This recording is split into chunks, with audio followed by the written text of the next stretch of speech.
Bum bum bum bum bum bum bum ba-dum bum bum bum bum bum bum ba-da-da-dum bum bum ba-dum ba-ba-dum bum bum bum bum bum bum bum bum bum bum bum bum ba-dum bum bum bum bum bum bum ba-da-da-dum bum bum ba-dum ba-ba-dum. Hi ho, silver, and away we go. Let's go, my lovely friends from all over this globe. A lot in the US and Canada, but also we have a lot in Australia and Great Britain. And I have a couple people that have been communicating with me from Germany. It's a beautiful thing. Hello, my friends. My name is Joette Calabrese, and I'm here every Monday night at 8 o'clock to do one thing and one thing only, and that is to share with you what I know about homeopathy. And I hope that you'll connect because we need nice, strong community. It's where our comfort comes from and increased knowledge. So, for those of you who don't know me, that's what I do on Monday nights. For those who do, welcome, friends. It's great to see you. Hi, Molly from Buffalo, New York, and Verda from Aspen. Staten Island is Florinda, I think her name is. Hi, from Oklahoma. Wonderful to see you. Los Angeles, Lynn's from Los Angeles. Great to see Coralie from Central Illinois. Hi, homies, says she. Cindy, Esther, more Cindy and Esther. Hi, Harry. Hi, Perry. Hi, Mighties, said he.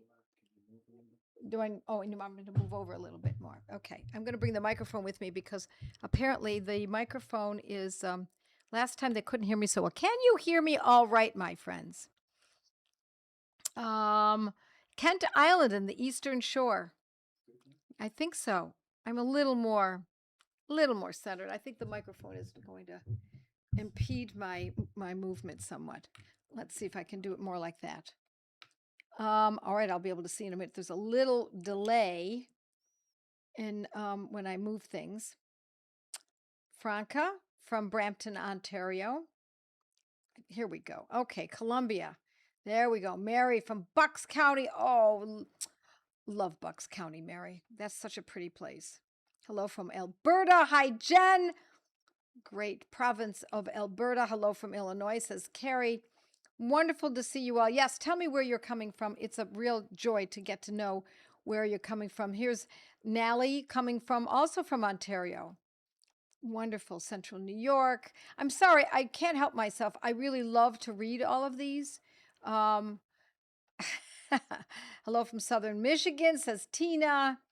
And there's another Tina, Toronto. Wonderful. Elizabeth. Hi, Elizabeth. Great to see you. Okay, let's get started, shall we? I know we're supposed to be talking about feet, and we will, some of the conditions that I didn't cover last time, but I think we also should be talking about what's been in the news just for a smidge, because I'm going to spend more time on it next week. The news about the so-called rampant cyclosporias around the country. It's getting some real traction, as does conditions, as do conditions such as this. The media loves this stuff. They eat it up, so to speak. And of course, the more they put out there, the more eyeballs they get. The more eyeballs they get, the more fear they create. The more fear they create, the more eyeballs, and so on and so on. So I think it's worth mentioning. I may get even on social media this week. I know that I intended to do that yesterday. I just was too busy. But I'll cover this more next week. But let me tell you this. Let's start here. For those of you who are not new to homeopathy, you already know the answer, right? The answer lies in our God-given gift gifts called symptoms. Whatever the symptoms are, regardless of what the microorganism is. Now, sometimes knowing the microorganism can be useful because the homeopaths have seen it over and over and over again. And after a while, we know that strep bacteria, streptococcus, is often met for a sore throat is often met with belladonna. But we didn't need to know that. We used belladonna back in the 1700s, in the 1820s, in the 1870s, in the 1930s, etc., because what did we do? The homeopaths used symptoms. We don't treat symptoms. Nay, nay, my friends. What we do is we use symptoms. We extract the information from the person who's suffering, ask them what their symptoms are, and then boil not our vegetables. We boil down the symptoms and distill it down to the top, say, 4 or 5 symptoms. Sometimes it's only 2 or 3 symptoms is all we need, and we can determine what remedy it is. So what are the symptoms? Diarrhea. Come on. Come on, world. Come on. Catch on to homeopathy, my friends. I know you have. You're different. You really are different. I know your ability here. Yeah, says Phyllis. Fear is the mind killer. Yes. Do you think that soaking produce with cinna or sulfur would encourage the creepy crawlies to go away as it does in our bodies and in agri-homeopathy, or is it not long enough? I don't know, Karen. I've never tried it. I have no idea. And the problem is, I don't know if you would know, because I don't know how you would see them. I don't know if they're identifiable to the naked eye. So I don't know. And I guess a big part of what I think about all of this is I think it's so grossly overblown. Like the winter of death. I'm sorry. You know how this is overblown, friends. And if you're worried, don't eat lettuce. I mean, I just wouldn't eat it. I don't eat lettuce, to be honest. I mean, I do like a good salad, but I don't eat it very often at all.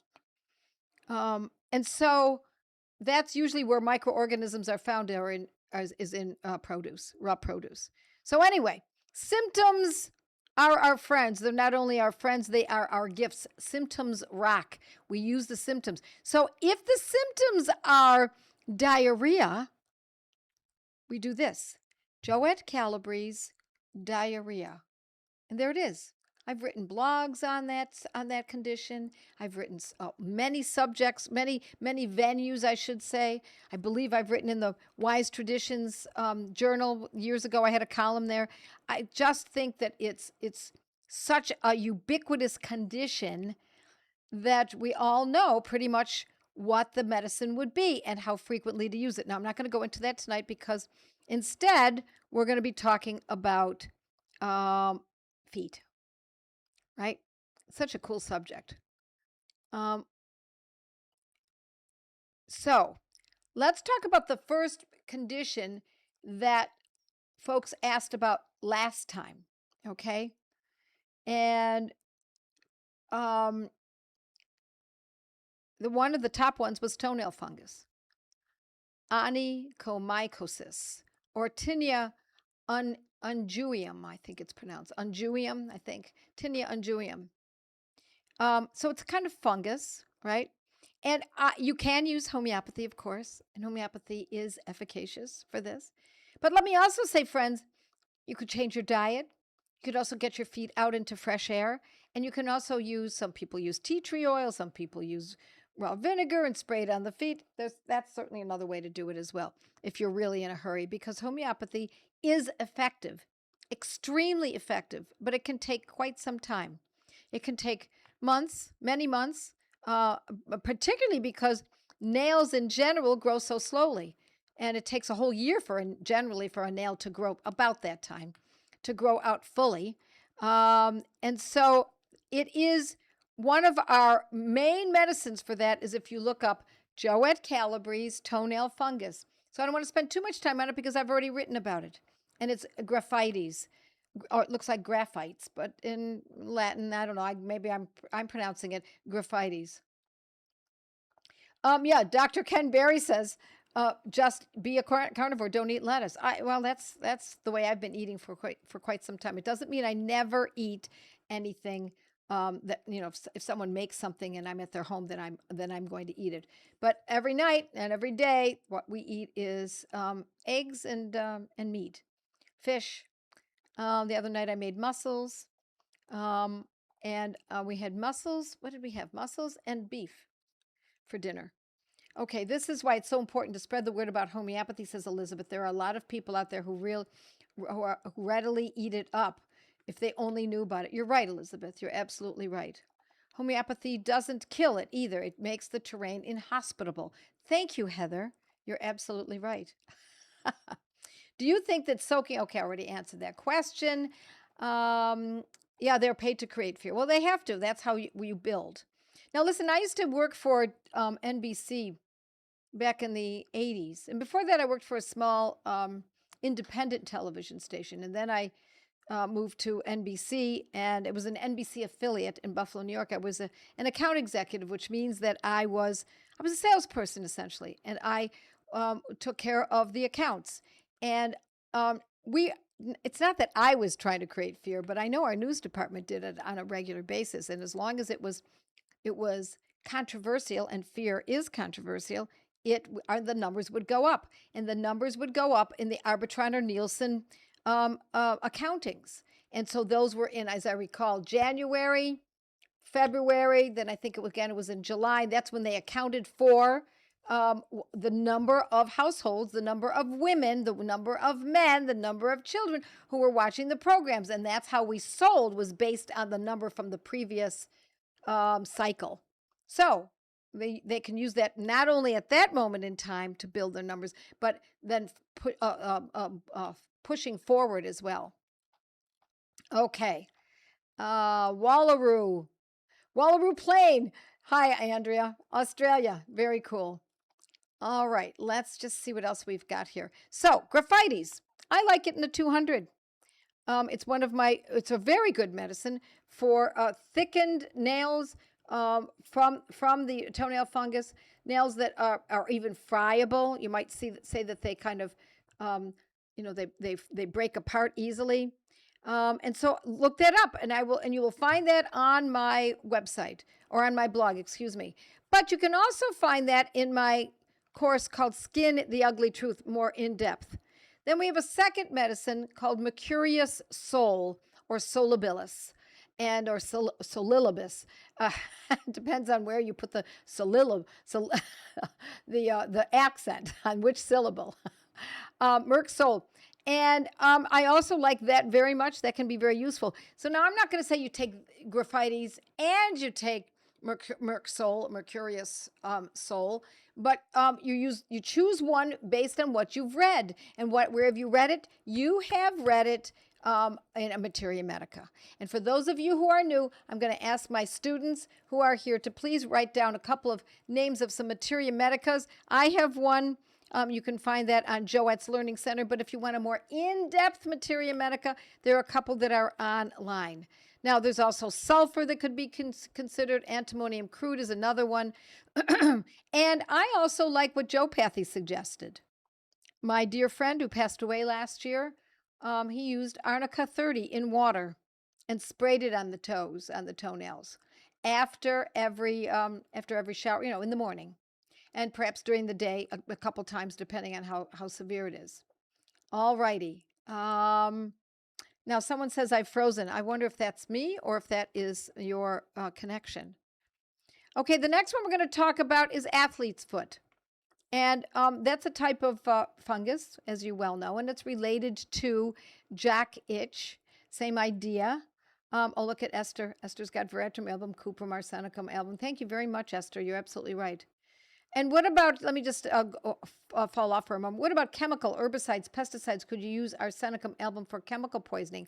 You bet we can, Andrea. You bet we can. I have an entire course called Toxic. If you go to Joette's Learning Center, scroll down to the name of the course called Toxic, and it's all about all kinds of toxins on all different levels, and what each homeopathic medicine that we have found is useful in relating to those particular toxins. You bet. Okay.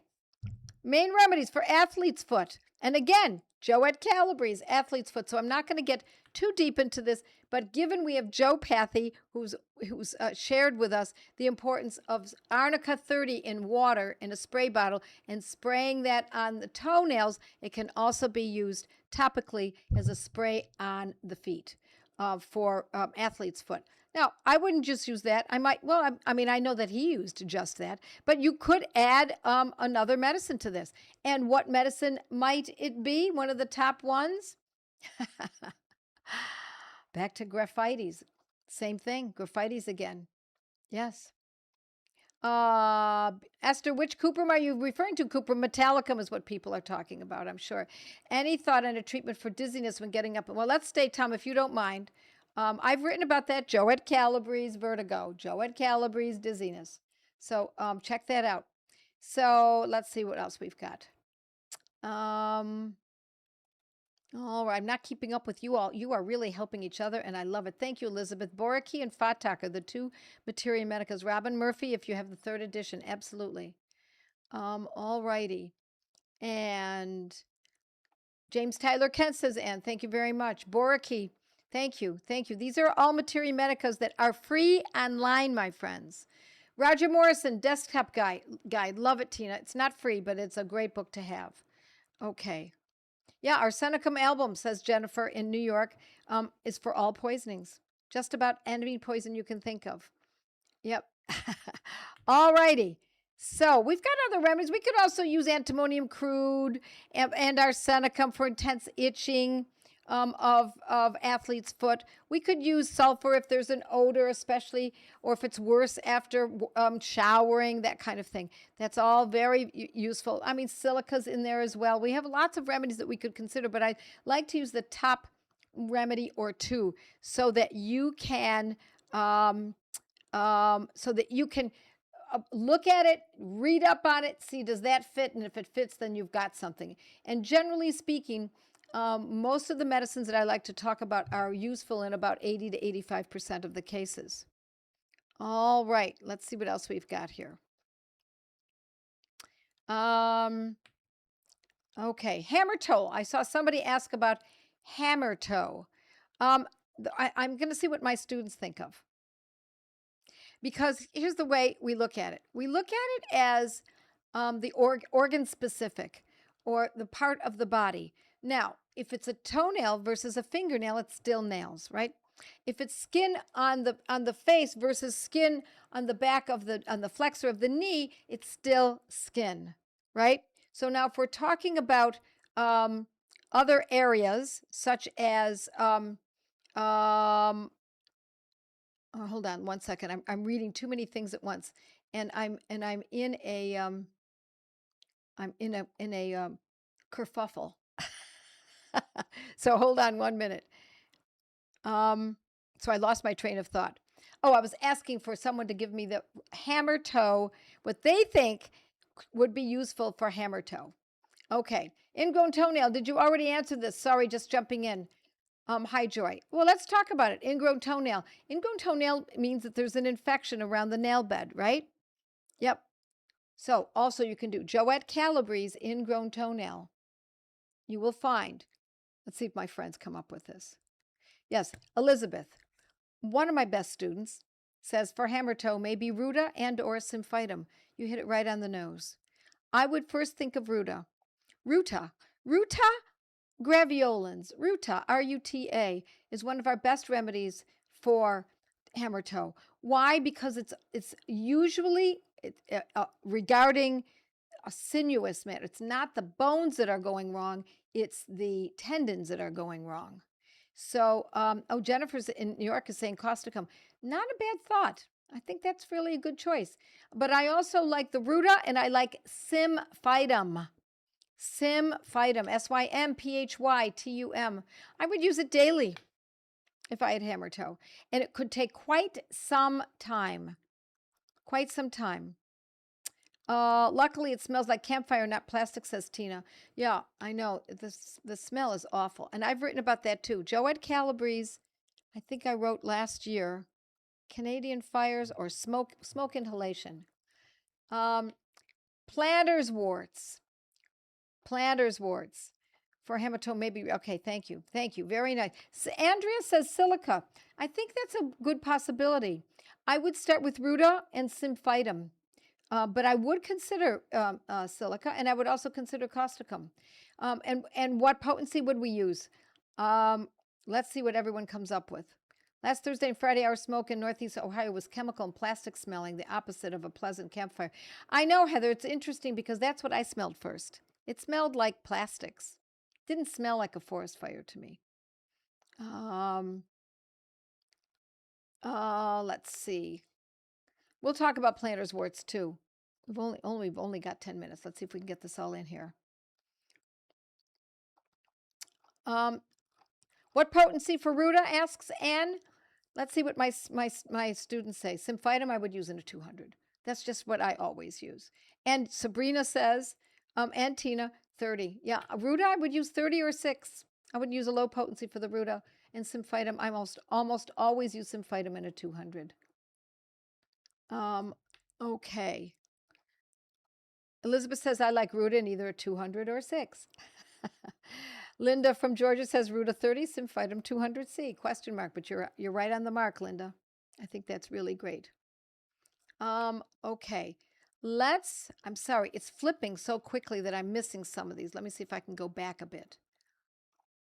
Oh yeah, here we go. Susan Green says Thuya for warts. Now, through the years, homeopaths have always used Thuya. That's spelled Thuja. It's a silent J. Thuya occidentalis. And I've used it too. I really like Thuya for warts. But it's not the only one. And sometimes Thuya doesn't touch it. And we have another medicine that we like very much. And it's the medicine that I like more often recently is antimonium crude. And what I mean by recently is I've used Thuya for years, and it has not really disappointed me. But antimonium crude sometimes, especially if there are other aspects of that remedy, of characteristics in that person that touch antimonium crude in other ways, like other skin conditions that lead me to think of antimonium crude. Perhaps there's itching, perhaps there's been eczema, or there is eczema, or there's psoriasis or something. And then I put a little bit more emphasis on antimonium crude. Yep, Linda from Georgia says antimonium crude for warts. But Jennifer says, she didn't say but I agree with her, spongy warts is more often Thuya, whereas antimonium crude warts are more pedunculated, pointed, dry on the ends. And what would you use for nodules from arthritis? Well, for toes, roost tox used in pain is gone, but nodules remain. Yeah, that's not uncommon. Sometimes the nodules will remain, and we do have medicines for that. So if one of my students wants to use that, but there's no doubt it is a beautiful thing when we see the roost tox taking care of arthritic nodules. Now, let me also say, while people are coming up with this, sometimes it's a bunion on the toes. Sometimes it's simply arthritis. And bunions are in the category of arthritis of sorts. They just act a little different. They were more on the side of the foot, and the arthritis is the garden variety arthritis is on top of the toe. Okay. Why 30 in ruta instead of a 200 for hammer toe or trigger finger? Well, why not? That Jody, you can use a 200, but we could also use a 30. Not simultaneously, of course, but choose one and see how it goes. And it depends on how severe it is, too. Okay, here we go. Tina's putting in here antimonium crude 6 for warts, and then she put in the blog, my whole blog on it. So she's at https // blog, not just any warts, molluscum contagiosum. And molluscum contagiosum, those are warts. It's not perhaps all kinds of warts. It's a certain kind of a wart that comes and goes. It often doesn't show so much on the feet. It's more on the chest or on the arms and that kind of thing. But still, you like that word, Harry? Pedunculated. Yeah, sometimes I think I have gout in the big toe. Let me just say, Carrie, watch what you're eating. That is a very common place for joints to be misshapen, to be painful, to be swollen, to be reddened. It depends on what you're eating. If you're eating grains, oats, corn, wheat, what am I missing? Rice, that's a grass, but still, if you're eating any one of those, and I don't mean you have to eat it every day for this to happen, just once in a while. And so that's something to very much consider. And if not that, it might be oxalates. Oxalates are found in a lot of raw vegetables, along with the problem that's going on right now. Actius piccata can help with rheumatic pains in the small joints. You're absolutely right, Elizabeth. It can. My dog has a weird black nodule on his ear. He keeps scratching. Okay, we're not going to go to ears if you don't mind today. We're going to try to stay with feet and a little bit with the fear that's going on around the country. I don't know if it's around. I'm sure it's in Canada too. It's got to be North America in general. Does it go, Donna, does it go away when you use Heap Ourself? Okay, so Elizabeth's helping Donna. Thank you. Coralia, yes, for the diarrhea of the parasites going on now. Yep, we've talked about that. If you haven't caught it and you're a little bit late, no problem. Just go back, friends. This will be posted tonight and then, of course, tomorrow, but you'll see it for the next several days. And we talked about that. Let's see. Ingrown toenail, we talked about that. Anybody talk about the ingrown toenail? Yes, Missy says ingrown toenail, belladonna, for the pain and the heat and the redness and the swelling, and or Heap Ourself. Yeah, it depends in the type of wart and where it is. Okay, callus on the bunion keeps coming back. Excuse me. Yeah, calluses are particularly valuable. Antimonium crude I find particularly valuable for calluses, but also graphites, my friends. Graphites. Think graphites when we're thinking of feet, toenails, cracks on the heels. Graphites has a lot to do with feet. Oh, look what Nancy came up with. Brilliant, Nancy. Nice job. Nodules, Hecla lava. We talked about that last week, I think. Yeah, nodules on the joints. Yep, Hecla lava. What should I take for arthritis? Virta, Joette Calabrese-arthritis. Read up on it. I've covered it many times. You will find great information there, okay? Please give us a class on tinnitus. Well, I do have a blog on that. And I know that tinnitus is a very specific condition, though it's kind of really zeroed in. Athlete's foot. Could you use sulfur 200 or 30C? Yes, you could, especially if there's an odor. Or if it's worse from, I just said that, worse from bathing. If it's more itchy or it burns more, or don't get my feet wet. Yeah, one of these days we're going to talk about skin tags. We're not talking about it today. Hammer toe is not a bunion. No, it is not a bunion. You're right. I'm sorry, I will type slower. I need to know if for athlete's foot you would take a 30 or 200 in graphitis. Well, I've used it in both. Not simultaneously. I took graphitis for toenail fungus, but it has not helped. Well, it depends on for how long you've used it. Many months. Many months. Many. 8, 10, 12 months. Yeah, fungus is a very difficult concern. Not concern. It's more of a nuisance than anything else. Overpronation. That's right, Christina. You did ask me to talk about that. Overpronation. This is what I think of. I think of symphytum and I think of ruta. Ruta is tendons, and if the pronation is if it's the body's working very hard to compensate, it usually is the tendons.